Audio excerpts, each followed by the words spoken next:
जी लोई जाने होजी टेस्टिंग के पाला चारों तना हावरा या माउरी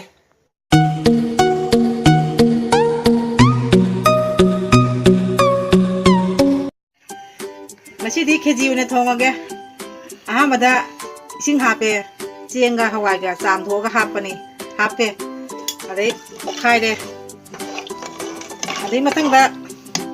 पूरी अदगिदी आलू मोरो तंखाई मसी हापनी पुन्ना असी कुकर दा हापचन बा असी कुकर दा हापचलनी असी मैम से पुन्ना फुटलनी मुन्ना बगी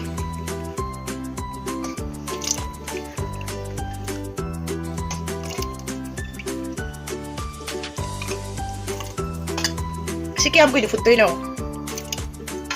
मुंदिगा फुटतोरमी पुंग अमा kadi taba suja asi mundri ba ot na phong gori ba kamhaladi mahau jaude asi mulani mulak panda khang amada thaw hapaga janam hapaga paspuron hapaga ngauraga hejalani okharani thum hapa matungda jairani janghang hapani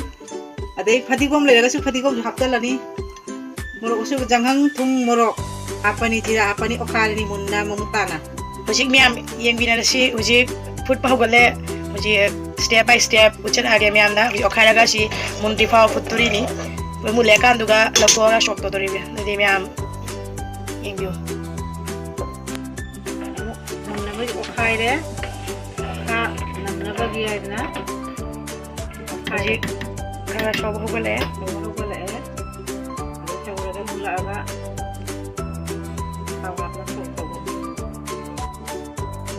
yang ngapchare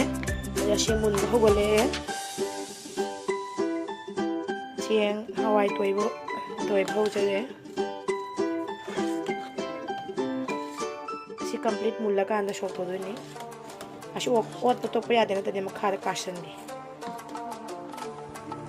mulle hoji shop तो बगी ready दे लाइरे अब गांगा no खांग ready ता उरी गइदा सी अच्छे दे उनले होजी shop तो बेटा मग तो ready they लाइरे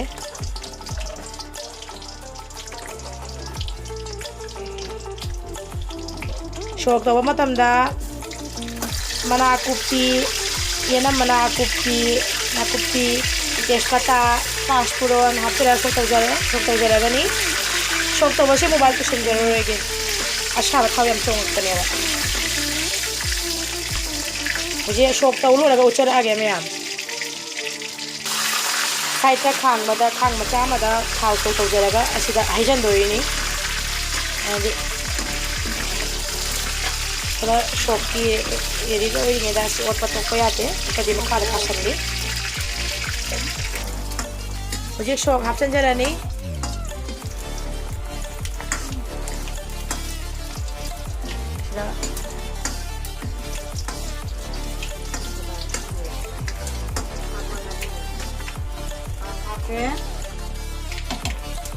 Masuk shop jare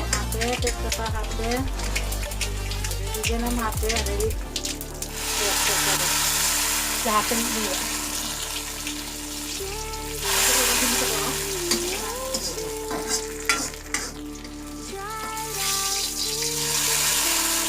shop tawra matung da sida khisi sida hapsan diba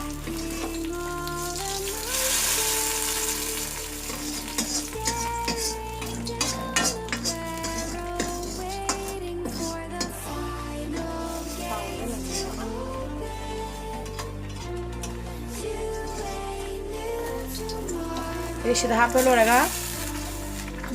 foto bolo jare jadi thum karai thum hafal ni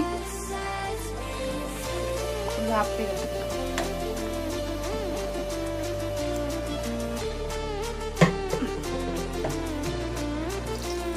jadi thum hafal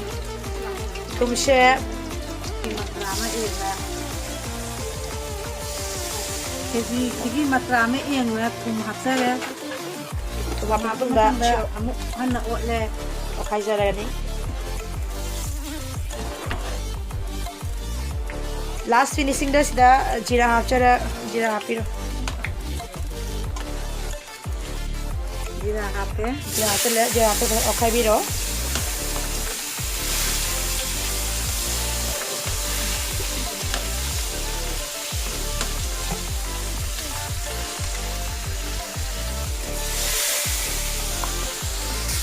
Mai khara leithara kanda mai khara leithara ga kasan dena ase pura mix to chanba tum chira hap chan gi bedo Jira le adana ole olaga matanda ha. saluga mayam na hap ki haraga thang daram dai ga fadikom hap yai loijare ngasi gi kheji thongba loijare mayam enview apa ki channel de subscribe to view. mayam asile lotion jare mayam koi channel subscribe view Thagat view. mayam ngasi gi lotion jare ge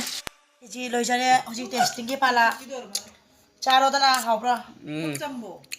Yam Maori. haubro